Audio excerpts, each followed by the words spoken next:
All right, we are live. This is my first time using StreamYard, so I was having some issues figuring this all out. But we are live now. I'm going to tweet out the link. Thank you guys for bearing with me here. I know I'm a few minutes late.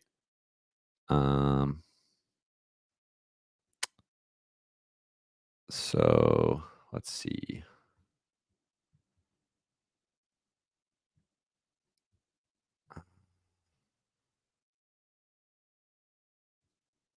Okay.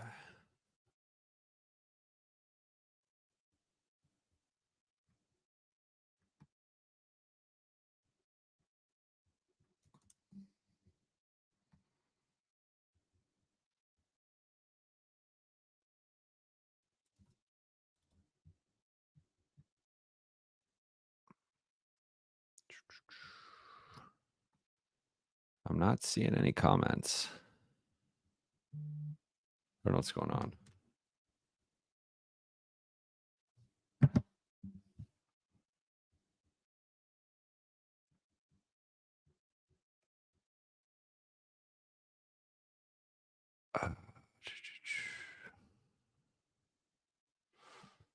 All right, we'll wait.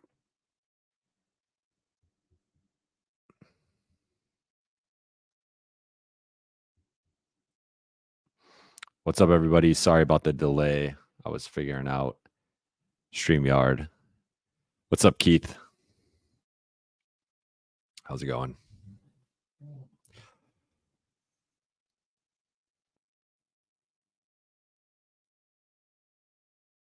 All right. So if anybody has any questions, let me know, and we will start getting into it.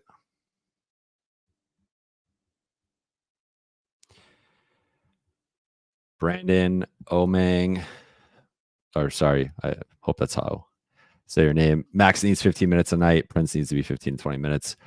I'm with you. I just did a post game reaction. I had to edit something at the end, so it's not up yet. But I don't get. I just talked about this for like almost like between 5 and 10 minutes. Like I don't get the Max playing basically 4 minutes tonight. Like to me, this was a matchup where the Lakers could have used his athleticism, his defensive rebounding, his on-ball defense. So I didn't get it. And Torian, like I thought Torian, he did his job defensively. Like he funneled Devin Booker and Kevin Durant to the spots on the floor that the Lakers wanted him to. And I think he did his job in terms of like what the Lakers were asking of him, but he's not this like disruptive game changer defensively. And I don't think he's a better defender than Max. So to me, I would have gone with Max at least 15 minutes tonight. And especially with the way that Phoenix was attacking the offensive glass and really exposing the Lakers' game plan and their defensive approach. I think that, to me, it made more sense to go with Max a little bit more, who's the better rebounder and defender.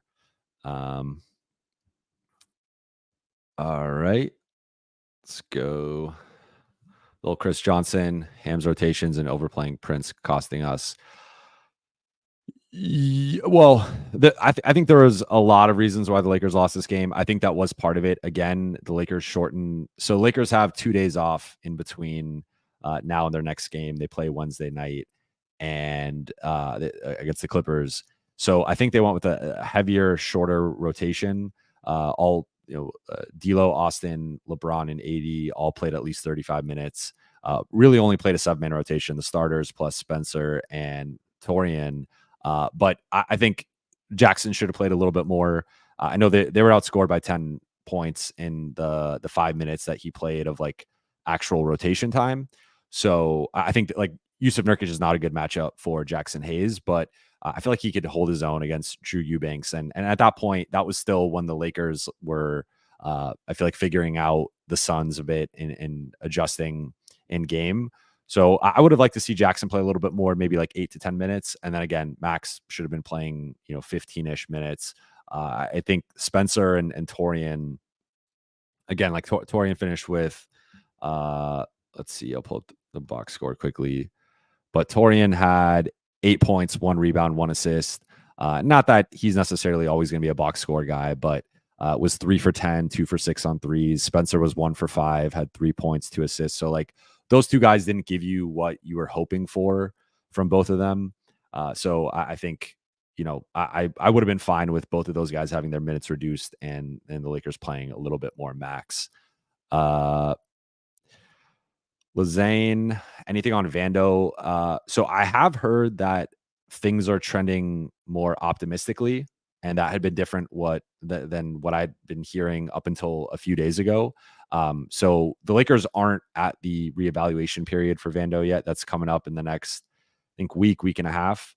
But at that point, they'll have to make a plan of, do they extend the reevaluation process and continue to see how he is recovering?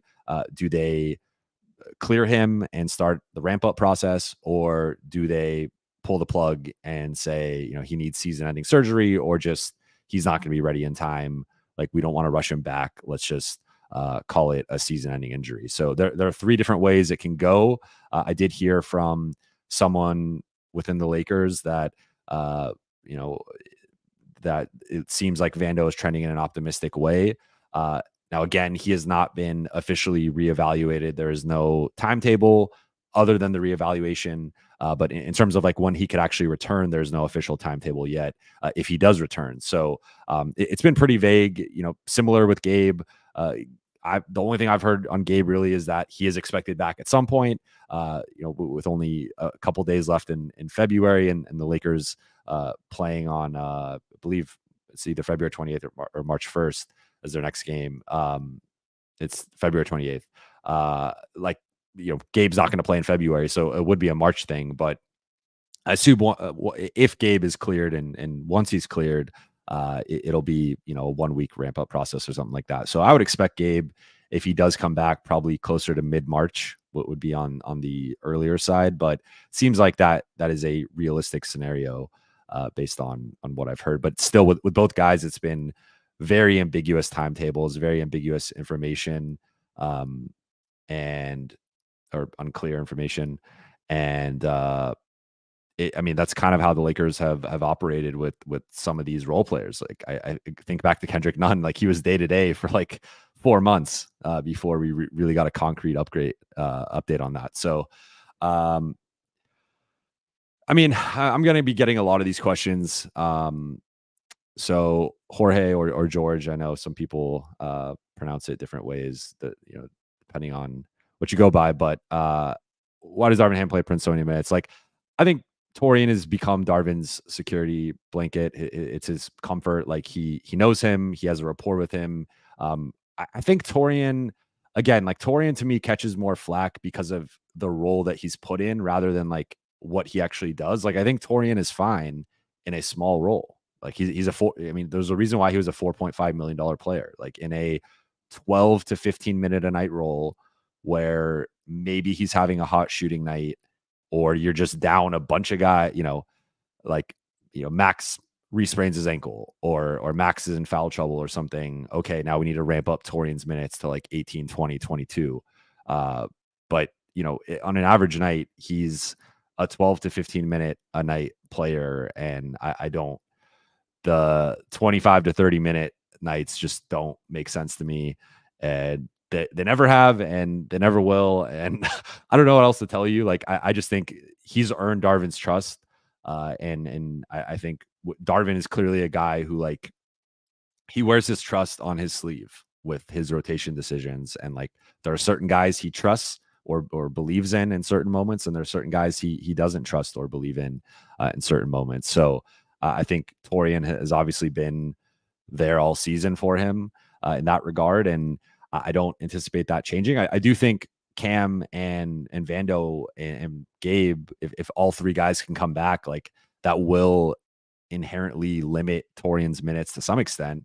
And it'll probably limit Spencer's minutes a bit with just more, backcourt competition and I think Max at that point will be in Siberia. Max will be, just not playing at all. But with Torian, like it's been a thing all season. I have not understood it. There have been people I've talked to with the Lakers that don't understand it. I think like the Torian starting for as long as he did and playing as many minutes as he did has been a minority opinion within the organization. I can say that. But the person who is calling the shots ultimately has that say. And the Lakers have not stepped in or intervened to my knowledge in terms of like Torian's role. So, and if they did, it was, momentary just because he, had like a few games where he was playing less, but now he's kind of gone back to that like 24 plus minutes a night. So, I think the Torian experience is here to stay as long as the Lakers aren't healthy. And then once they get healthy, I could see him maybe playing like 16 to 20 minutes a night. But I don't think it's ever going to be what it should be, which I think is closer to like 12 to 15. This is an interesting question. I don't know. I think the rotations have been worse. Like I think the grasp on who the best like this is something I've talked about with someone with people around the team is like, I'd be interested to see like if Darvin was ranking like the top 8 guys on the team, and then you looked at like the consensus top 8 of like you pulled Lakers Twitter, or you pulled the locker room, or you pulled the organization. Like I think those top 8 would be different, and at maybe the same 8 but in a different order. And I think for most people it's I think AD's been the Lakers best player. So like I would go, AD, LeBron. We could go back and forth on D'Lo and Austin. I think with the way D'Lo's been playing, he deserves that number 3 spot. But you could go D'Lo or Austin in any order. And then 5th, I would go Rui. And then what's funny is that I thought Spencer would threaten that number 5 spot. He still has a chance, but so far it's been a pretty rough start for him.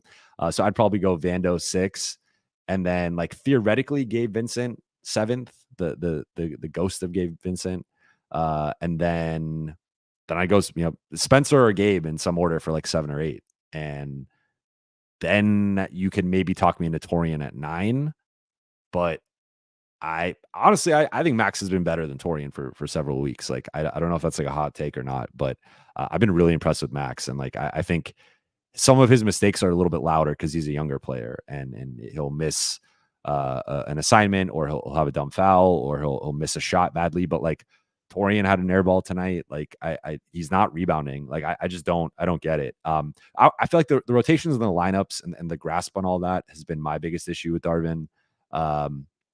I also think them selling out on shooters. I talked about it on my post game reaction tonight. Like, I think there's a trickle down effect of they limited KD and Devin Booker. KD shot 7 of 20. Devin Booker shot 8 of 18. But Booker had 9 assists. KD had 7 assists. And the trickle down effect was Phoenix had 14 offensive rebounds. They outscored the Lakers 22 to 10 because there's too many times where Yusuf Nurkic is battling Torrance Prince or Austin Reeves or D'Angelo Russell for a rebound, and he's going to win that battle 9 out of 10 times. He was winning one-on-one battles with Anthony Davis in the first half and really like through the first 3 quarters. So I think there was a trickle-down effect of like Royce O'Neal made 6 threes, Grayson Allen made 6 threes, and the Lakers have this tendency to like really key in on the top scorer or top scorers of an opponent and do their best to take them out. And they kind of did that because Kevin Durant and Devin Booker, like neither one went off, but they got their teammates involved. And it also put the Lakers in a lot of 4-on-3 positions or positions where, guys were able to crash and win those one-on-one battles. And like, I think they slowed down Devin Booker and Kevin Durant, but they lost the game. And that to me is like kind of been my issue with some of the strategy at times. Offensively, like, sometimes they go through phases where they don't run enough stuff. I don't think that's all on Darvin. I think part of that is on LeBron. Part of that's on D'Lo. I think they didn't leverage AD enough until the second half and really the fourth quarter. I think they could have gone to him a bit more. But I'm not quite sure. I don't have a great answer to this. I know in talking to people around the team, like that's kind of been the sense too, but there isn't. It's just kind of been this weird um, commitment to certain players and like trust in certain players, and then not trusting in the continuity of again, the new starting lineup just played um, what they were five. So they've played in 12 games together, and they're 6-1 as a starting group, and 9-3 in the 12 games that they played. But like that's just too few games. I just don't get it. Uh, okay. Let's see. Alvin, a couple weeks back, Ramona touched on this team being built for the playoffs rather than the regular season. Do you agree that the half court structure of the playoffs will? So yes, I do agree with this, and not even necessarily like the half court nature. Although the Lakers' offense has been their half court offense is better than people realize. I believe they're. I don't know if they're still top 10, but they've been top 10 for most of the season in half court offense. What I think to me is it comes down to LeBron and AD, and we have enough sample size now of first year together, they win a championship. Second year together, before those two guys get injured in the regular season, they're the one seed for a large stretch there. Then they're like they get injured or AD gets injured, they're still top three. LeBron gets injured, that's finally that's the straw that breaks the camel's back, and they're not the same, but they end up being the 7th seed. They win in the play-in tournament. They play Phoenix. They're up 2-1 in that series. AD gets injured in game 4, and that's a wrap. They lose the next 3 games. But I think if AD stays healthy, they win that series. I thought they had physical advantages over Phoenix, and remember that's a Phoenix team that went to the finals and lost to Milwaukee. So like the Lakers had a chance to. They beat Phoenix. They potentially go on a really deep playoff run because the Clippers make the conference finals that year, but that's the Clippers team without Kawhi Leonard. So if and then the Lakers also, the Suns also played the Nuggets in the next round, and that was like a depleted Nuggets squad. Didn't have Jamal Murray. It was basically just Nikola Jokic. So I think there's a chance like Lakers could at least make the conference finals, if not the finals, and that would have been back-to-back years that they were in the finals and potentially back-to-back titles. So then the next year, the Russ year, we don't need to relitigate that. And then last year they're healthy. Relatively healthy. Like LeBron wasn't healthy, clearly, and they still make the conference finals. So you have a sample size of like when these, and then this year they win the in-season tournament. So like to me, when the stakes are high, I trust LeBron and AD. I don't know if there's a duo in the NBA that you should trust more as long as they're healthy and have like competent pieces around them. The problem is if they're like a 7 or 8 seed, that's just such a tough path. And like we saw it last year, I do think it progressively wore on them. Like part of it was the Denver matchup, and Denver just had a special season and had a great group. Part of it was LeBron and his foot and him never just getting back to 100%. But part of it was having to go win 2 series on the road and gut those series out and win multiple games on the road. Like that's just tough to do. And there's a reason why NBA champions tend to be teams with home court advantage. Like you rarely see that's why it was so crazy that like the Heat made the finals as an 8 seed and the Lakers made the conference finals as a 7 seed. Like, that part of that was the play-in tournament and sort of the new structure with that. But like that doesn't happen for a reason. So on the one hand, I do think the Lakers, they're going to be a tough out. Like I think they have a chance to win like if they make the playoffs, which right now is an if. I think they could beat just about anybody in the first round. I think the one team I have to see them beat at least once in the regular season, which would be that March 2nd matchup, is Denver. But aside from Denver, like they could beat the Clippers in the first round. They could beat the Timberwolves in the first round. They could beat the Thunder in the first round. I wouldn't be surprised. So I'm still holding my Lakers stock for the playoffs. It's just the lower the seed they are, I think the lower the odds of them advancing just because of how tough it's going to be. Let's see. I think Vando is going to be back. I don't have a great answer for you. Again, everything I'd been hearing up until literally like a few days ago was that he was likely done for the season. If he is cleared, I would guess like back half of March would probably be on like the early side. But at that point, you're trying to implement a guy like right before the like 2 weeks before the playoffs potentially. And as we've seen, there's like an adjustment period with the rotation and how guys fit back in. And like with Vando last time coming off the injury, it took him a bit to get his legs under him, to get a rhythm, and to kind of find his spot again on the team. So I would, if I had to make a prediction of if he comes back, I would guess in that like March 15th to I mean, even like March 20th to like March 31st, but that's like on the optimistic end. And then again, like we don't know what version of Vando he's going to be just coming off this long of a layoff potentially, and just having to deal with another lower extremity um, injury. Uh, well, we'll see. We'll see. There's always the summer. Uh, some of these I probably shouldn't be putting up. What's up, Yovan? What do you think the Lakers rotations and 4 and 3 guard lineups? I actually don't. I'll say I like the 3 guard lineups if Torian isn't the 4. I think that's just too small and you don't have enough collective rebounding. So those lineups I don't like, and they've actually been okay. They were okay against the Warriors. They weren't good against the Spurs, and I haven't looked at the lineup data yet off this game. But what I will say with I think Spencer, Austin, D'Lo can work in certain matchups. Like I think you got to be playing against another smaller group. Like I think against the Warriors that can actually work next to LeBron and AD. It can work in lineups where you have Rui at the 4 or Vando at the 4. I like it more as like a bench look. And I could see that being like a playoff bench look in a certain matchup. Maybe the Thunder come to mind as like another team. Clippers depends, like maybe in the Russ Norm Powell minutes, but otherwise, like I don't like it against bigger teams. I don't like it against Denver. I don't like it against Minnesota. I don't like it against Boston, and I I think the like again the collective offense should be good enough once Spencer gets comfortable that that's a potential game changing look for a spurt for 2 minutes, 4 minutes, 5 minutes, whatever. I would not.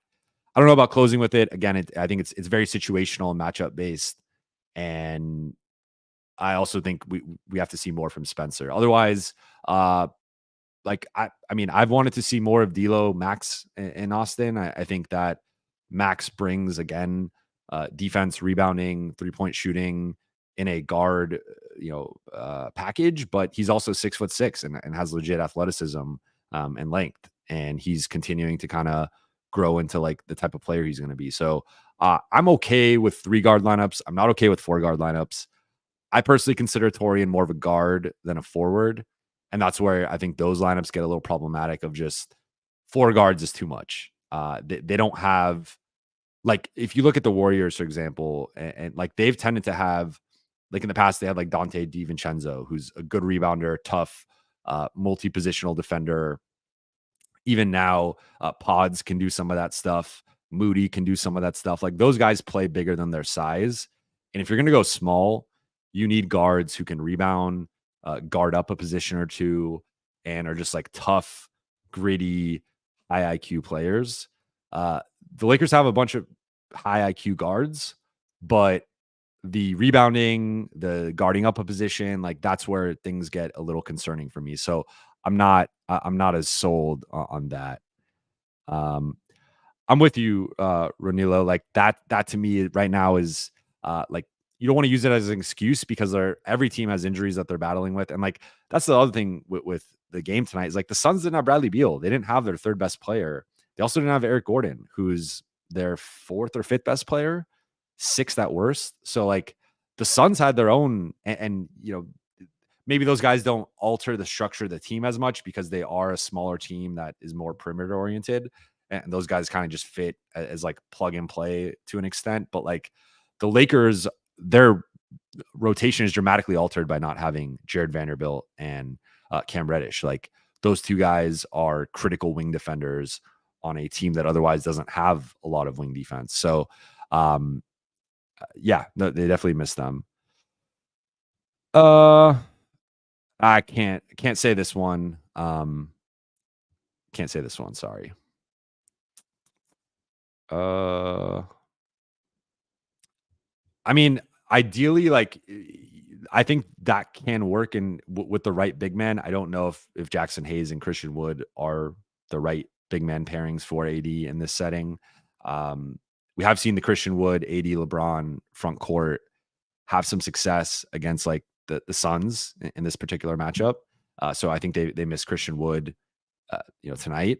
And Jackson, has been playing much better lately. And I would have liked to have seen again with the way like could Jackson guard Bol? Like, why not? I don't know. Put AD on Nurkic, put Jackson on Bol, and like just go a little bit bigger in the front court. With the way that Phoenix was attacking the Lakers on the offensive glass again, and kind of leveraging those mismatches inside the paint. So, um, Kian, what's up, Kian? Uh, so I use cleaning the glass. I use basketball reference. I use NBA.com stats. Cleaning the glass I pay for out of my own pocket. It's like it's 50 a year or something like that, I want to say.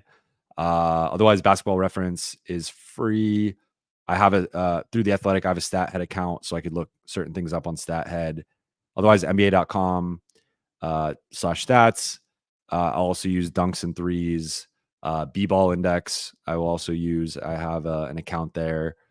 So those are the stats I will cycle through, and then sometimes I'll see stuff on like Twitter, and I'll kind of back check. Where did this come from, or can I find like the original source and use that? But sometimes I'll find something on Twitter and just like link to the tweet. So that's how I do it. I didn't see Vando today. Or I think he was wearing giant sweats, so I don't think he was in a walking boot, but I could be wrong on that. Let's see. Jovan, predict right now. Do we make the playoffs? Yes, I think the Lakers make the playoffs because I think if they play Sacramento or New Orleans in like I guess the one way I could see them missing the playoffs is if they somehow stay in 10, then you just like you could lose that first play-in game and you're just out. And if Golden State with the way that they're playing, or like Dallas or Phoenix, continues to be injured and like they drop, like there could be some tough 9 matchups where you have to go and win in a tough environment. But I think if the Lakers can somehow match up with like New Orleans or Sacramento, or even Dallas, like I think, or Golden State, like I think any of those like lower seed West teams, they could beat in a play-in situation. So I do think they're going to make the playoffs, but I think there's a big difference between being like 6, being 7, and being 8. You're not going to have home court in any of the 3 scenarios, but I think for the Lake, like getting out of the play-in tournament would be nice. You get a few extra days of rest, a few extra days of prep. Your opponent ahead of time. So I think for the Lakers, it's looking a little dicey right now if they could get 6, but I do think they're going to make the playoffs. Let's see. Yes. So the Warriors are now the 10 seed after losing to Denver. Lakers were momentarily the 10 seed after losing today, but Golden State lost. Yeah. I mean, another Prince comment. Yeah, no, I mean, I think Dinwiddie and Max are well, first off, thanks for commenting. Revived. Dinwiddie and Max, I think should play a little bit more. Like, I don't get Max not playing. I don't get it. And like again, I think he's outplayed Torian. I think it's that simple. I don't like other. I think the only thing you could say Torian does better than him is shoot the ball at like a higher clip, just in terms of like volume. But even percentage wise, like if you look at Max's catch and shoot numbers, they are comparable, if not better, than Torian. So again, other than like having previously played for Darvin and not being 21 years old, I don't see what Torian does better than Max personally. All right. What's up, Geo? Should have traded for Boyan for 2 second-round picks, would have won the chip. Um, so again, this is something I reported at the time for The Athletic, but, uh, the the Lakers tax was something that I kept hearing, and not just from people within the organization, but people outside the organization, be it agents or people with, um, you know, the other, other teams around the league, was just that, like, for whatever reason, people want more from the Lakers. I think part of it is, uh, honestly, like, my theory is, like, it kinda goes back to, uh, um, you know, uh like Greg Popovich and, some of um, the backlash that happened with the Pau Gasol trade, and, like, no one wants to be the team that creates the next, like, Lakers, championship team. Like, there is kind of like bias is a strong word, but there is something to, um, you know, teams like dealing with the Lakers and not necessarily wanting to help them. So, like everyone, basically, what I'm getting at was like everyone was asking for the first round pick, and I don't know I think if the Lakers could have done a trade for that type of upgrade for a couple seconds, they would have done it. To my knowledge, the fact that they didn't, I think, speaks to the way the market was treating them and what they were asking for them. And then on top of that, Lakers didn't have like that mid range movable salary because D'Lo has a player option. Rui has 2 more years, and Gabe has 2 more years as well. So it would have had to have been something like you would have had to cobble like Torian and like a few vet minimum guys, and I just it was hard to make the matching salaries work. I had a more realistic one, and Royce O'Neal was awesome today. He played great. And by the way, thank you, Gio, for the donation. Anyone that does that, I really appreciate it. Far too kind.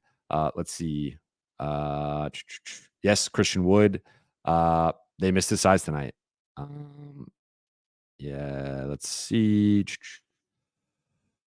Uh, it depends on the series. I don't know in a Denver series. I think I would be concerned in a Denver series with either one. Like I think you just go LeBron or Rui at the 5, and you just kind of like in the non Jokic minutes. Otherwise, Jokic is on the floor, AD's on the floor. You match them minute for minute. But I think, and that's where I think the rotation is headed. I think it's going to be the starters, uh, Spencer. If Vando's back, Vando, and then like that 8th spot is probably Torian, maybe Gabe if he comes back, and like that's it. And then they're gonna just play smaller. It'll be a lot of like Vando, LeBron, Rui, Vando, with like Austin and D'Lo in the backcourt. Like they're gonna have to play around with it, but I think that ultimately ends up being like the 8-man player, the 8-man rotation. Well, Royce was traded for, but Thaddeus was a buyout guy, and I like Thaddeus. I don't know. So the one tricky thing, and this is another thing, I haven't seen this question yet, if in case I missed it, but so I've been told that the Lakers have no plans to release anybody and pursue someone on the buyout market. And that in part is because they like the minimum guys they have, which would be Cam, Christian, and Jackson. But also, those guys have player options. So they would be eating that money. It wouldn't just be waiving this year's salary. You would be eating the guaranteed money for them for next season. So like if you waive a player with a player option, that player option essentially gets exercised and you have to cover that. So the Lakers, like it's not just as simple as like, oh, let's just waive Christian Wood because he's out. It's if we waive Christian Wood, that his salary that he's owed next year gets put on our books, and that's just dead money. So with the salary cap coming in a little bit lower than anticipated, that is a factor for the Lakers. So I don't see them making any moves. But like that young, like I mean, he didn't play tonight. So I don't know like what talking to some Phoenix people, like it sounds like he's still kind of getting his legs under him, and they're still trying to figure out what his role is going to be. But as like a backup small ball 5, I think he's an interesting guy. Uh, I'm not sure I understand the question, James. Like, are you saying like punt on the season? Because I don't think so. I think if you have LeBron and AD and you have a shot, you go for it. So I would say uh, no. Um, I do think like you no. So no. I guess I would say no. Like I don't. If you're talking about like shutting down certain guys or like maybe trying to play some of the younger guys more, like I don't. I think you just try and maximize this season and then you figure it out over the summer. That would be my um yeah, Tony Yayo. Shout out Tony Yayo. I think the Lakers could beat the Timberwolves in the first round. Like I think right now, uh they'd have to get healthier. Like I think with the current rotation, I would not pick them to beat anybody in the first round. But if they can get reasonably healthy, get Cam back, get Vando and or Gabe back, and get Christian back, enter the playoffs reasonably healthy, at least with like two of those four. Uh, I think I would pick them over Minnesota and OKC. Clippers is a tough one. I do think the Clippers have been playing at a really high level the last couple months, and then Denver. I mean, they've lost 7 straight to Denver. So like I'd be lying to you if I told you in confidence I think they're going to beat Denver. But Minnesota and OKC, like there's a path where they get the 6 or 7. It's Minnesota and OKC 2-3, and the Lakers I think could beat both of them and go back to the conference finals. So like that to me is like the upside scenario. Um Yes, and I've outlined this. So I've reported on Trae Young, Donovan Mitchell, and Kyrie Irving. And I think this is the exact scenario that Kyrie Irving would potentially become available. Because uh, if you're Dallas and you have the 1 year where you miss the playoffs entirely, and then the second year you either lose in the play-in or lose in the first round, like you only have so many at bats with Luca before he potentially starts looking elsewhere. So I think like at that point you have to take a hard look at, is Kyrie the right second, or the right number two rather, to put next to Luca. So I think that's kind of the Lakers dream scenario, is Dallas has a disappointing end to the season, Kyrie becomes available, and then at that point they could pursue a trade. And I think the Kyrie cost would be lower than Trae Young or Donovan Mitchell. I think Donovan would be the highest, but I think like Kyrie, from like an actual asset perspective, I think Kyrie is the most realistic in that sense. Trey might be the most realistic in terms of like who's going to actually be available to be traded. I don't think Cleveland is trying to trade Donovan, and they've been so good lately that it's like, why would they? Let's see. Yes, I do think that the front office believes in the team. I don't think they believe in them to the extent of like go all in and just mortgage the future. So I think there's something to like if the Lakers put the first round pick on the table, I think they could have got Royce O'Neal. And to me, if like you're trading, let's just say hypothetically, like Torian Prince and Christian Wood for and a first, and even let's say lottery protected because Royce isn't worth an unprotected. Um, I think that makes this team a lot. Like I think Royce O'Neal is better than Torian Prince. Like he's a better shooter, he's a better rebounder, he's a better defender, he's bigger. Um, I think he's a better passer. He had a few assists tonight. Like I just think he's flat out better all around than Torian Prince, and like that might have been worth it. Uh, so the fact that they didn't make like that type of move, which like technically would have been a marginal move, but you would have been mortgaging a lot of your future, like that's where I think they could get some criticism in terms of like not completely going all in on this roster. But you know, I think the Spencer thing was a possibility kind of around the deadline of like they knew if we don't get a deal done, we'll have this plan B if Spencer is likely going to be traded, bought out, and will be a contender for him. So I don't think that stopped them from being aggressive at the deadline, but I think they were confident that we're going to be a player in the buyout market. If it's not Spencer, it's going to be someone else, and like we're going to get somebody. So I think they had that like pre-deadline intel of if it doesn't work out the way that we hope, and we don't get to make a move, we'll at least get to sign somebody. Let's see. Yeah, the zone stuff has been a little weird. Um, not gonna lie. Let's see. Super chat here. This is my mom. Hi Norma. How you doing? Thank you for the donation. Uh, let's see.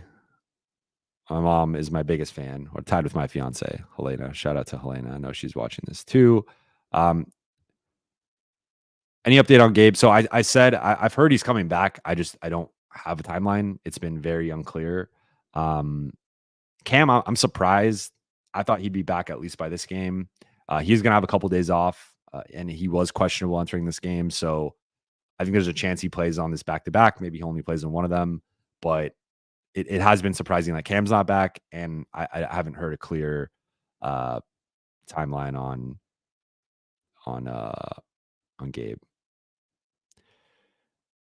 Let's see, Keith Yvonne, do you think Darvin having a player he's counting on and others he has a short leash in your opinion is fracturing the locker room?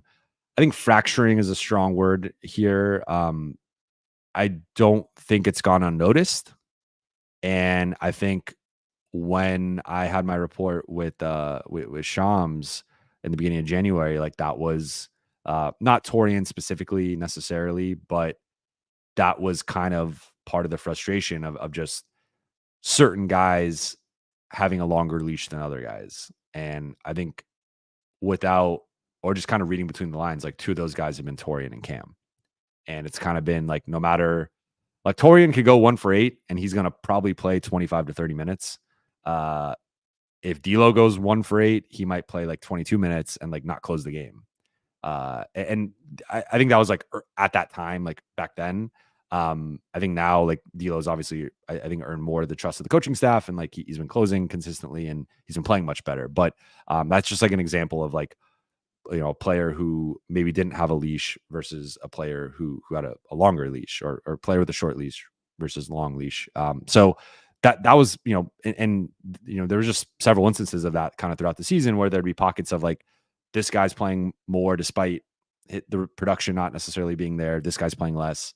And then, I think it kind of boiled to a frustration point where people started expressing that frustration. And that's when, I hear about it and some of the stuff I'd already been hearing about, but then like, that's when there was a groundswell of frustration. And that's when it's time to put together a report. Let's see. I appreciate everybody commenting. I'm trying to keep up with all the comments. Let's see. Adam, what's up, Adam? Do you think losing Dennis and not having Gabe has drastically changed our team? I don't see why our team is struggling to find an identity. Yes, I would say a couple of things. So one, going back to training camp, I think the Vando injury had a huge impact on the season in training camp. I think if Vando had stayed healthy, he would have been the starting 3. We would have never had the situation of Torian starting and playing 30 plus minutes consistently. When if you look at the Lakers record, they're below 500 when Torian plays over 30 minutes. And like they've really struggled. Like there's a correlation. Torian plays less, they play better. Torian plays more, they play worse. And if you go look at the splits, like it's all there. I don't know the numbers off the top of my head, but it's something I've been keeping track of during the season. So I think the Vando injury kind of set the Lakers behind the 8 ball from the jump. And then, then Rui kind of had a slow training camp. So then if you look at his minutes to start the season, he was playing like under 20 minutes consistently for a stretch there. And then that kind of had a ripple effect of Torian's playing and Lakers are too small. They're not rebounding well. They're not defending well. Then Vando comes back, but then he's not right. And then he's kind of on a minutes restriction. And like, so I think that situation at like the starting small forward spot has had the biggest effect on this group. Cause you've seen they've gone away from Torian and gone back to Rui. Like all of a sudden they're winning and Rui's playing more. Rui's playing better. Like they were playing Vando more before he got injured. Like I think there's a clear correlation there. But losing Dennis, replacing him with Gabe, not having Gabe, like that has been a hole they're trying to fill with Spencer, but he is yet to kind of get acclimated and figure out his role and his comfort with this group yet. So I do think it's mattered because I think if you look at the way the Lakers structured the roster, I think they basically wanted the same Western Conference Finals team with Christian Wood and Jackson Hayes as like upgrades on Wenyen Gabriel and Tristan Thompson, Torrance Prince as like the upgrade over Troy Brown, and um, Gabe as the upgrade over or lateral move to Dennis. So I think like that was their entering the season, like that was how they viewed it. And that's where like again, Torian was entering the season as like the ninth man, not the starter. So the fact that like the injuries played out a certain way that led to Torian getting a bigger role and playing a certain amount, that led to then Rui and Vando kind of being his backups. That to me has had a ripple effect, kind of more so than the point guard spot, but the point guard spot's been big. And they do miss Dennis. They miss that backup spark plug off the bench. There's a lot of games he closed over D'Lo.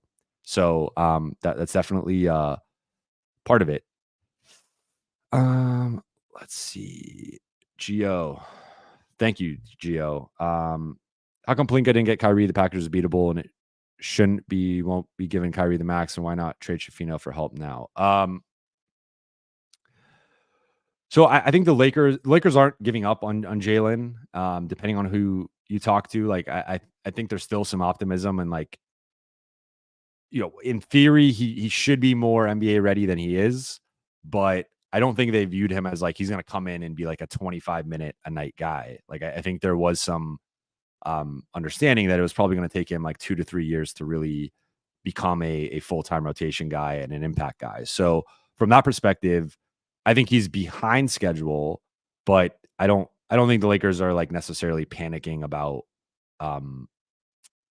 his future. Now I mean, the optics are terrible with like the three guys that went behind him, right? Like Jaime Jaquez, Pods and Cam Whitmore are all like starting level or top 7 level rotation guys. And the fact that JHS can only play in garbage time and has looked not great in garbage time, that's concerning. So I don't want to downplay it. Like, I'm more concerned, I guess, that the Lakers are about his future, or at least as they publicly project. With Kyrie, so now we're going back to the 2023 trade deadline, and I think. That's a whole complicated situation. I think there was a lot of perceived and deserved baggage with Kyrie and just the off court stuff. And he made comments and there was the documentary and there's a lot of stuff off the court that made him, teams didn't really want to touch him. And I think that the Lakers, there was a period they were willing to, but I think ultimately they decided not to. They didn't want to give up Austin Reeves and Max Christie. That's something that kind of gets lost in all this is like at the time, Brooklyn wanted Max Christie and Austin Reeves. And the Lakers, despite Austin still being a bench player at that point, had the foresight to not want to trade him. So, I think like, they made a competitive offer. I think you can make a case it was better than Dallas's. But Dallas or Brooklyn chose to trade with Dallas, and that was what it was. So let's see here. Appreciate you, Keith. Thank you very much.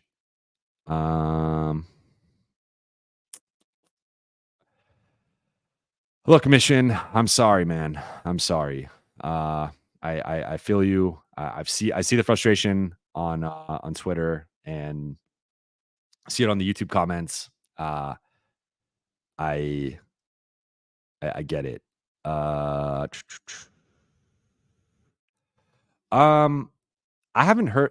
I've heard stuff from people within the organization. I haven't heard it from like players. But so Darvin has kind of explained it as like he's a believer in holding his timeouts for like late in games, depending on if he needs a challenge. And obviously challenges pop up throughout the course of a game. So like sometimes you use that, but just he likes to have the flexibility to hold his timeouts. Now I think clearly like there are points where the game is slipping away and there needs to be, it's either like the Lakers are blowing a lead or they go from down 3 to like down 12 and there should be a timeout and there isn't. And it's kind of like he subscribes to the Phil Jackson theory of like let the players play through it, except this team's track record of playing through it is pretty awful. And I think like at this point, I don't have confidence in this group playing through it. Like they are resilient. Like even today, Phoenix had several times where it looked like they were distancing themselves, and it was 12 points, 15 points, 18 points, whatever. And like the Lakers made runs. So like the Lakers have shown they've made several notable comebacks this year. They made big comebacks last year. Like that's kind of been their MO to some extent, is some of these like kind of nuts comebacks that they made. At the same time, I think like within a game, they do sometimes just give up these crazy runs where you would like to stop the bleeding with the timeout. So I'm with you. Again, I haven't heard it directly from players, but I have heard it from people within the organization that um, they would like maybe as the rope is slipping, like call the timeout and just stop it instead of saving it. Because I mean, I would love to go like first off, timeouts don't carry over, right? There's no, you don't get an extra timeout for the next game or however many are remaining. They don't carry over.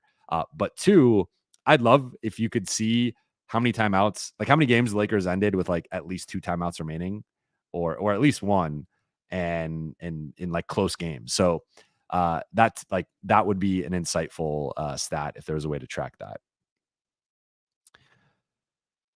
Uh,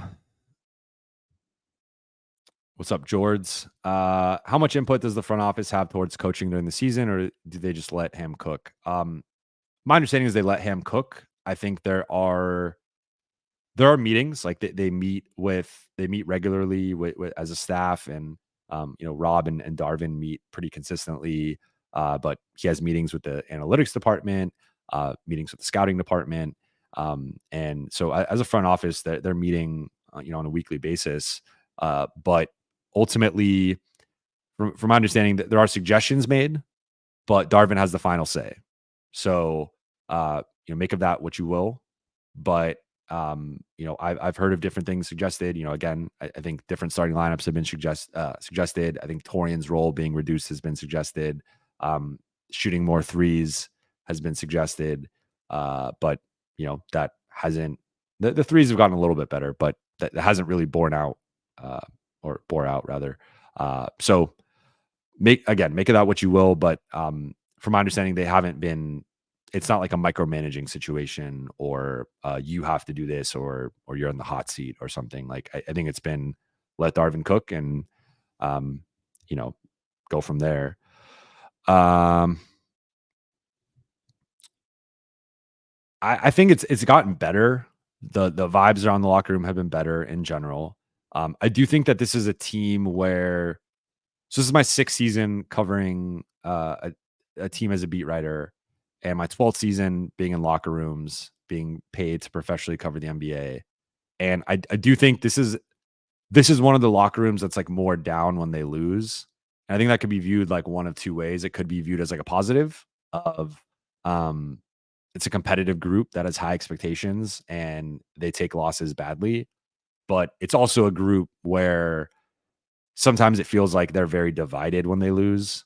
And it is a lot of like secret finger pointing and sort of like, well, this guy didn't do his job tonight, and this and that.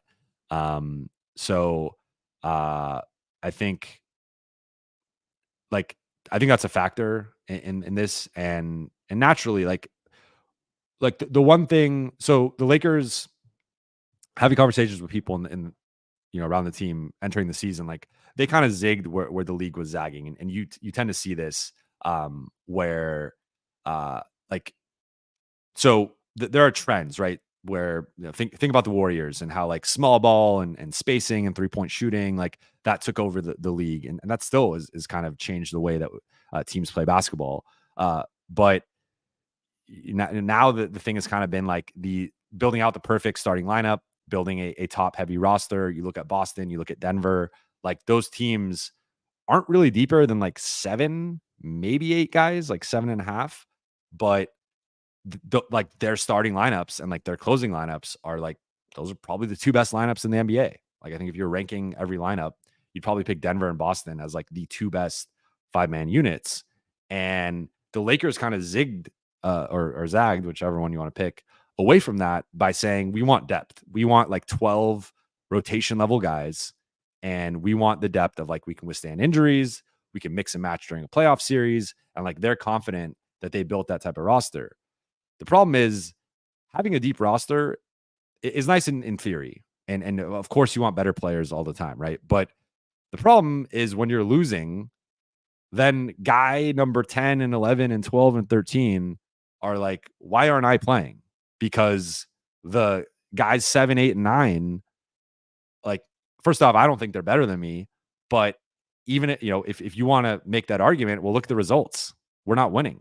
So that's where it gets a little tricky with like having a deeper roster, having so many guys. Like the Lakers have legitimately, I think the only guys that like don't expect to play are Maxwell Lewis and Jalen Hood-Schifino. I think the other 13 guys all believe they're rotation players, and they all have an argument to be rotation players. They've all proven it to some extent this season. With the lone exception being Gabe, but Gabe was their primary addition of the offseason. So like, I think that's where it gets a little tricky is like when you have 13 guys who believe they should be playing, you can't play 13 guys. You can only play 9 or 10 in the regular season and like 7 or 8 in the playoffs. And when you're losing or you're going through a tough time, like that's when it becomes like, why aren't I playing? Because this guy that's ahead of me isn't getting the job done. So I think there's still some general frustration with some of the rotation stuff, but again, it's gotten a lot better. But I do think the Lakers have an interesting situation now when they get fully healthy. If they do get fully healthy, of like, how do you keep everybody happy? Because you can only play 9 or 10 the rest of the way, and that's only going to go down in the playoffs. So it's something I'm that's on my mind. I'm gonna go about like probably 15, 20 more minutes. So if you have a question, be sure to get it in, and also be sure to like the stream, continue to comment, subscribe if you haven't. I appreciate you guys tuning in with me. This is we're breaking the record of last stream. I think I topped out like 140-ish last stream, and I think this almost got to like 180. So thank you guys for hanging out with me. This has been fun. Let's see. Yes. So thank you, David, first off, thank you for the compliment. I have announced this in a couple of my videos, but I do have a video podcast coming out called Buha's Block that I'm going to be doing here on YouTube. It's going to be coming out on Spotify, Apple Podcasts. And I'm going to be doing that. The plan right now is twice a week. But I'm going to have players on. I'm going to have Lakers personnel on. I'm going to have other media members on. So I'm really excited about that. It's been in the works since the beginning of the season. For those who don't know, I ended up tearing my Achilles 1 week before the season. So pretty poor timing with that. And then I had to take about a month off in November, and that just kind of set me back a bit. And then coming back, like I had my own ramp up process. I was a bit of it's kind of like a player going through my rehab and my recovery. And it was hard to start walking again. And then I would get tired and my leg would get tired. And like, so a lot of December was just like getting back on the road, getting back comfortable, walking around arenas, being at games and stuff. So this has been something I've really been wanting to do for years. I'm glad I finally have the platform to do it. I've loved this YouTube channel. I've loved all the support from you guys. It's been great these last few weeks. So let's keep doing it. Let's keep growing this out. I'm planning on live streaming at least once a week, and so it was a Mo Love. If I took my 2 free throws, I would have. It was actually a celebratory injury playing basketball, winning a game on my birthday, my 31st birthday. But it was like I took a couple steps at the buzzer and pop. Felt a kick. It's funny, like it's exactly like how I've heard it. Feels like someone kicked you in the back of the leg. I turned around, no one was there, and looked back like, okay, well, my calf's still there. So I thought I tore my calf. That was my hope. Then I thought it was a partial Achilles rupture, but it was a full Achilles rupture. I had surgery 2 weeks later, and then now I'm almost 4 months post-op. So it's been a long journey. This has been unlike any season I've ever covered. Like I still got to ice it and do my exercises. I'm still doing PT. It's really changed my season, but yeah, no, it sucked. Um, okay. James, you have one? Do you think JHS gets moved at the draft? I think if the Lakers make a star trade, I would assume he's in the star trade. So if they make a star trade around the draft, I would assume yes. Again, I don't think they're gonna just dump JHS just to dump him, but could be wrong on that.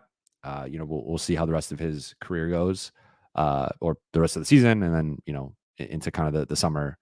Rest of the career was uh, me misspeaking there, but no, I don't. I think it would, like I think they're going to view him as like trading a first round pick, and maybe not as valuable, and maybe not at the same threshold of like moving him, but I don't think they're just going to dump him for nothing. Because again, I think there's an optics to it as well of like, and I know like there's the sunk cost fallacy, right? And I don't think teams should necessarily operate that way, but I get why they operate that way of like, you never want to just trade dump your first round pick the next season. Like that's just um it stings it stings a lot more than you think it would. And it's kind of like a stain is maybe too strong of a word, but like especially for like a scouting department that prides itself on like being one of the best in the league. Uh I think they're gonna hold on to the JHS stock unless it's like, Kyrie, Trey, Donovan, etc. Uh, well, I can give you a firm timeline, and this is one I will be reevaluated in early September. That is also when I will be getting married, but I will not be playing basketball before my wedding. After, maybe, but then now we're back at the beginning of the season, and I don't know if I want to risk it. So we'll see. Um, I don't want to retire, but it might be the move just because this was such a logistical nightmare. And like trying to travel with this whole situation has been tough. So we'll see. I might retire though. Uh, Rocco, what does Christie's future with the Lakers look like right now? Um, I think the Lakers are high on Max Christie again. Like I just mentioned, they didn't want to include him in the Kyrie trade. They didn't want to include him in trades around the deadline. Like that was one guy that had value on the roster. So I think I would say that the front office probably values him more than the coaching staff based on the use of Max Christie. But I think Max is someone who should grow into being like a top 8 player pretty consistently, if not next season, the season after. But he's still so young. He's only 21. Like there's gonna be guys in this draft that are older than him, and he's gonna be entering his 3rd season. So like, I think Max's ceiling is really high, for a role player. Of course, I'm not saying he's gonna be like an all-star, but I think Max can be like a really good. I think his upside is probably like a good 5th starter. I think the more median outcome would be like a really good bench wing, like a 2.5. So that's where I see Max right now. Uh, let's see. All right, I'm gonna go about 10 more minutes. So get your questions in. If when will Wood be back? Thanks for the question, Michael. Um, it sounds like he's gonna be back shortly after the reevaluation period, but I'm a little skeptical, little hesitant, just with the Lakers track record this year and in recent years with like some of the injury timetables. So I guess that would put him at around like the first week of March, first to second week of March, returning probably somewhere in there. But like, I mean, if you look at most guys have been out longer than their reevaluation period, so that's just like the reality of the situation. Um, as I said earlier, Ark Prabaho. Sorry if I I just butchered it. I'm sorry, but I tried. Any news of Lakers going for a center? So as I said earlier in the stream, they have no plans of going or being active on the buyout market as of now. I think maybe if there's a situation where Christian had like season end, like his situation was season ending, they would consider it. But barring that, I don't see that happening. Um, appreciate. So I know you met Jason Timpf, not Kimpf, but appreciate you from Hoops Tonight. So for those who don't know, I regularly do Hoops Tonight with Jason every like 2 to 3 weeks. We do a Lakers show, and that's been really fun. So that also kind of got me started on the YouTube journey. So that's been something I've really enjoyed. New comments. Let's see.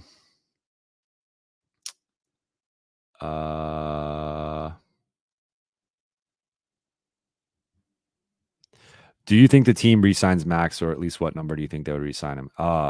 So thanks again for the question, Rocco. I think they will re-sign. I mean, the way restricted free agency works now is it's pretty rare for a team not to re-sign their restricted free agent. Like you almost have to be so bad that the team, or like so toxic, or like it's just such a bad situation that like the team pulls the plug.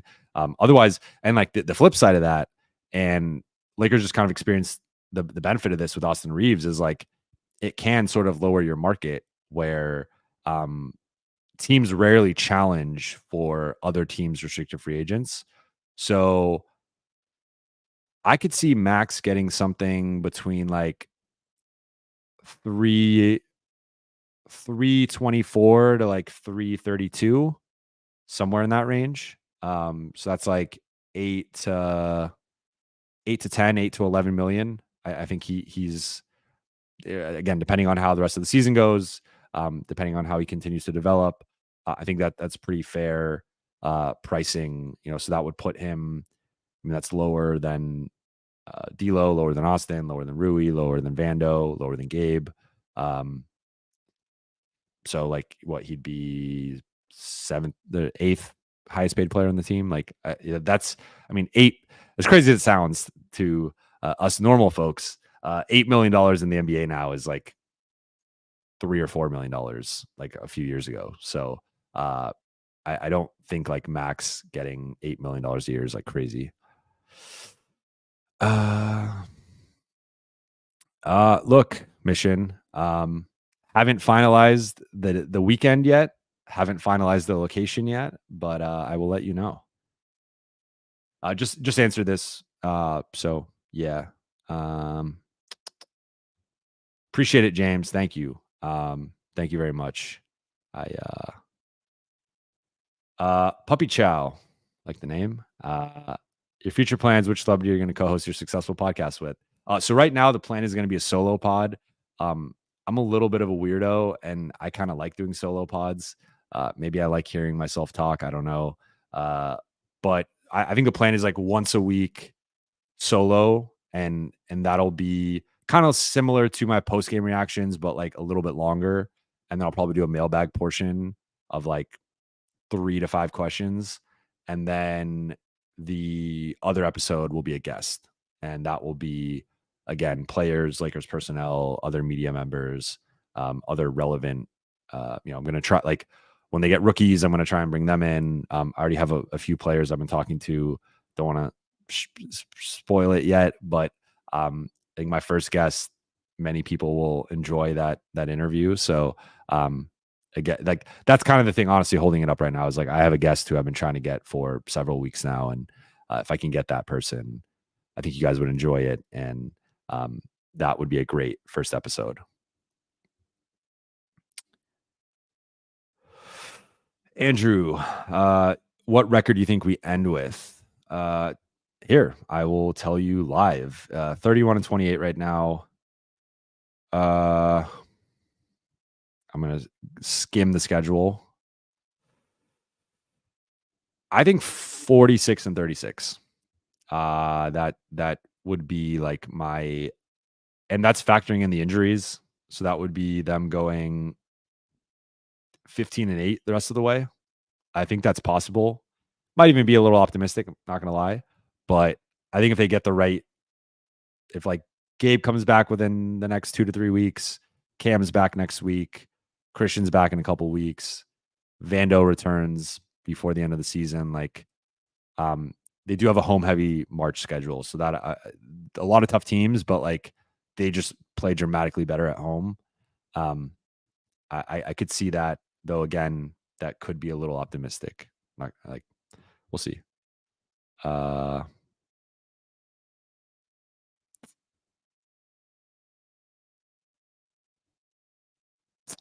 look, that's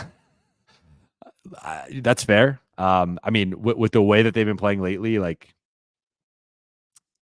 42, 43 could be more realistic. Like I don't know. You know what? Drop it. Drop your predictions in the chat. How many games are the Lakers going to win? Um, I said like 46 is probably unrealistic. I don't know, but okay. I see BC 43 and 39 like last year. The problem is 43 with how tough the West is. Like even now, Lakers are what 31 and 28. So they're on pace for. I'm doing the quick math here. Lakers are on pace to win 43 games again, and they're in ninth. Um, Last year they were in seventh. So make of that what you will. 45. Okay. So um what Miskeen is it aka Miskeen? What's your prediction? I want to know it. If 46 is very unrealistic. Um you know what? I love this too. Tony Yayo, big Zach Lowe fan. He's one of my inspirations, and I've been lucky enough to have had several conversations with him throughout the years. And Windhorst is someone I worked with at ESPN. I was an editor there. Ended up being an NBA editor, so I worked directly with him actually. And Brian is great. So either one. Um, let's see. Okay, people are saying 41, 44, 41, 44. Okay, so maybe 46 is a little rosy. We'll tone it down. We'll say 44. I don't know. I'm still like I think that the things have been trending in a better direction with this group, but we're gonna go about 5 more minutes. How serious is LeBron's injury? Um, I think it's more serious than it was like a couple weeks ago or a few weeks ago. But it might be something that has to be managed on back to backs, and I'm interested to see how they handle this upcoming back to back. I don't have any intel on that yet, but it it's I mean, he's missed some important games. Like the Utah game was an important game. The Golden State game was an important game. And LeBron has really tried not to miss games this year. I know he got flack for missing the Golden State game, playing in the All-Star game, but like I I know he's really tried to not miss any games. He was getting some treatment. I think the treatment has helped. He did look thought he looked pretty good. He had a pretty good game today. Didn't get the calls, and that was part of the team's frustration post game. But so I think it's something that needs to be managed, but it's not. I don't think it's like season threatening. There we go. I mean, 15-9. Like I will say it's on the more optimistic end. I'm not. I can admit that. Uh, yes, I just don't. I don't see that happening. Um, Honest expectation for the Lakers moving forward without LeBron, could AD win a chip with another superstar? Or LeBron was just that good. Uh, so I think next year they can be championship contenders with good health and with a couple of upgrades around the fringes. Like I know everyone wants to focus on the sexy names of Trae Young, Donovan Mitchell, and Kyrie, and I know I contributed to that conversation. But if they like plan A is get one of those guys. Plan B, I think, is go. Can you go get a Mikal Bridges? Right? Can you go get a couple of wing upgrades? Like I really look at the wing spot as if they could get Jeremy Grant. I don't love his contract, but like that type of guy. That's just like one name. Again, Mikal Bridges. Um, I mean, I like Dorian. I would not give up 3 first-round picks for Dorian Finney-Smith. I don't even think I'd give up 2 first-round picks for Dorian Finney-Smith, but, like, if you could use your first-round pick to go get Dorian Finney-Smith and, like, someone else, uh, like so I think the Lakers are gonna enter the summer trying to get that star, but if you don't, I think you still have to be super aggressive in, like, upgrading the roster, and it's not just like, "Oh, well, if we don't get the star, like, let's stand pat." Like, no, you have to go get better 3 and D and two-way players and guys that can complement. Like, if you're going to move forward with this core four of LeBron, AD, D'Lo, Austin, like, what is the missing piece there? I think ideally, like, a rangy, big athletic wing that can shoot 37 to 40% on threes, hold their own on the glass, defend multiple positions. Costly. That's probably going to cost you at least a first round pick, if not two. And depending on who the guy is, like, if I'm Lakers, again, if I strike out with on the 3 guard stars, I go get the best wing on the market. And if I have to overpay, I maybe I have to overpay. But that to me is how you keep the championship window going. Uh, and without LeBron, it really depends on who the second guy is. Like, we've just now seen it that, like, look at the last 10 years of who's won championships. Warriors, uh, Steph was a MVP, and then they get KD, and, like, they have probably at that point 2 of the top 3 guys. It was like LeBron, AD, KD, and Steph. That was like those 3 at the top of the league. You have Cleveland winning. They have LeBron. You have the Raptors winning, which is kind of an anomaly in terms of, like, a random group. Like, they were only together really 1 year as that group, but Kawhi was insane, like top 5, if not top 3. Arguably, probably was the best player in that playoff run. 2020, you have the Lakers. LeBron is still a top 5, if not top 3 guy. AD, a lot of people were considering him a top 5, if not top 3 guy at the time. So, like, at a minimum, probably 2 top 5 guys.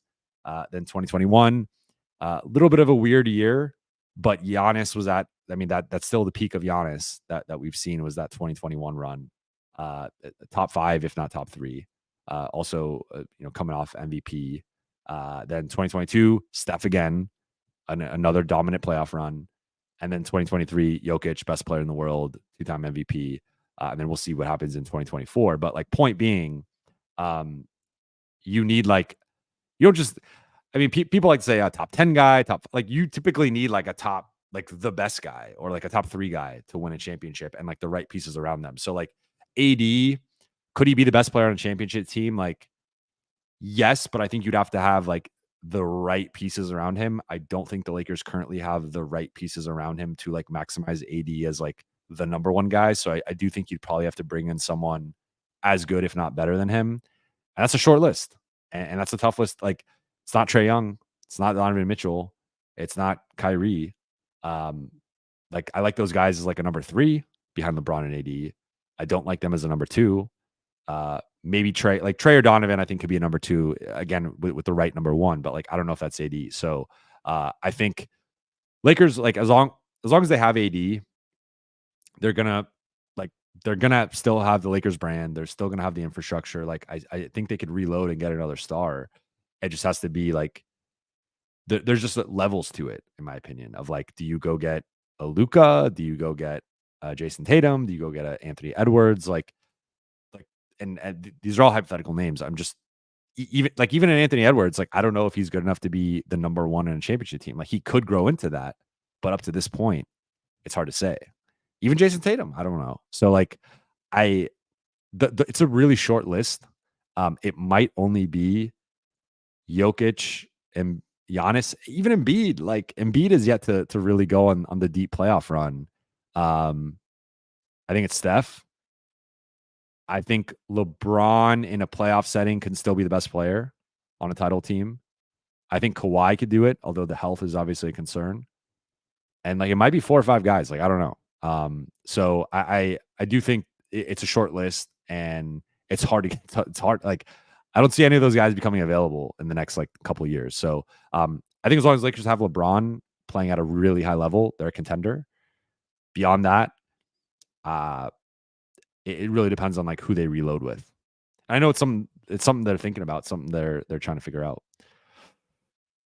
Uh,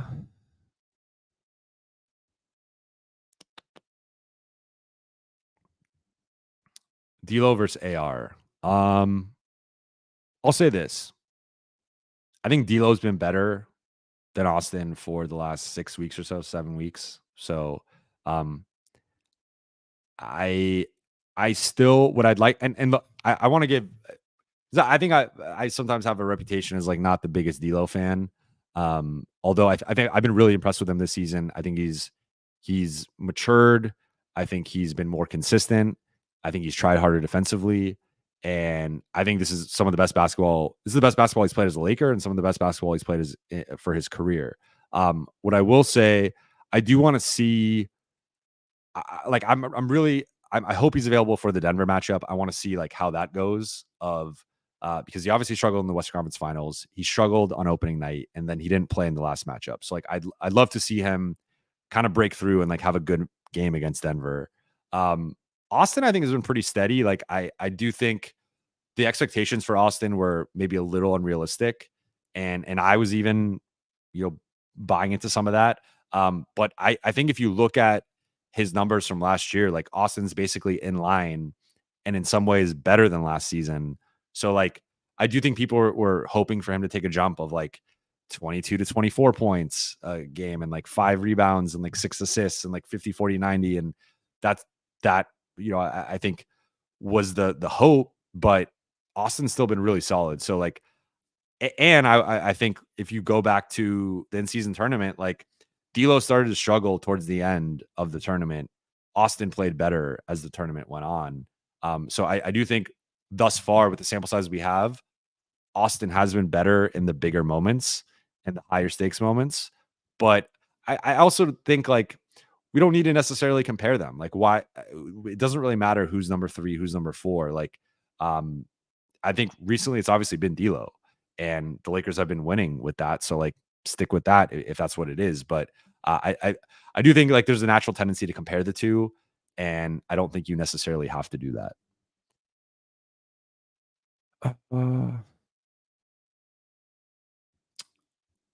AD's voice is not back to normal. It's still so I heard him pregame talking and it sounded close to normal. It was probably like a 7 or 8 out of 10. Post game, it was back to like a 4 or 5. So I think also during the game, you're yelling, you're screaming. If you have a raspy voice, like I have a raspy voice a little bit right now, like even talking now for 80 minutes has been kind of trying on my voice. So AD was not inaudible post game, but his voice was barely there. And the last 2 games, I've actually never heard someone with, like, that low of a voice before in terms of, like, he was, like, talking like this, like, I don't know if you could even hear me. But, like, it was crazy. It was like a 90-year-old, like, lifetime smoker. Like Doc Rivers, I've been making the joke, like, Doc Rivers smoked a pack of cigarettes, like, that's what it sounded like. It was insane. So at first, I'll be honest, when I first heard AD's not talking, he lost his voice, I thought it was complete BS. I thought this is an excuse. He just doesn't want to talk tonight, and the Lakers are giving him an excuse. I'll be honest. Uh, Once I heard him talk, I was like, okay, like unless he's an actor, and I know he did the in-season tournament commercial. I know he's done some Ruffle stuff, but I don't know if AD is that good of an actor. So I will say I can confirm his voice was gone, and it just barely got back today. Um,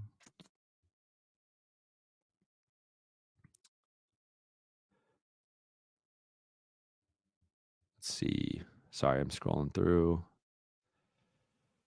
Uh, I mean, like, so gun to my head, metaphorical gun to my head, I still think Austin's a better player, and I trust him in bigger moments. But I think D'Lo's also been better for the last 6 or 7 weeks. So, like, I think we're splitting hairs, but you're comparing the two. Um, one thing I will say quickly, I think D'Lo's a better passer, but I think Austin's a better shooter and defender. Um,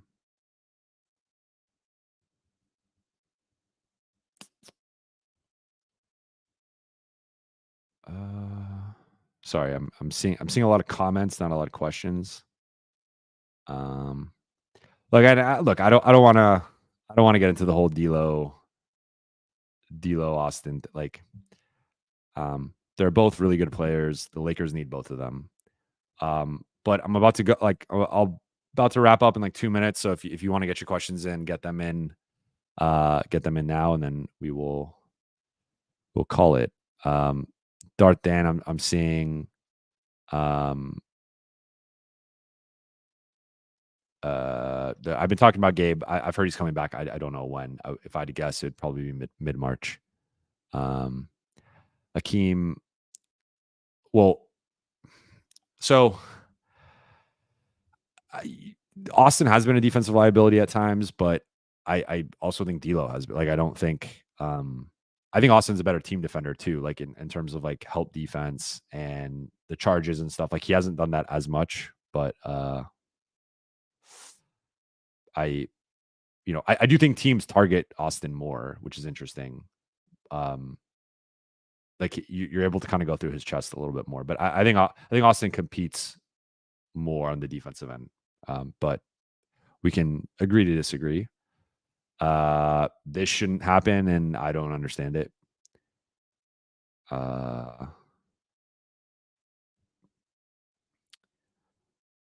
Jacob, do you think the Lakers believe they can go 17-7 down the stretch, or what not to get the 6 or 7 seed? I feel like LeBron hasn't completely bought in. Last year he did believe.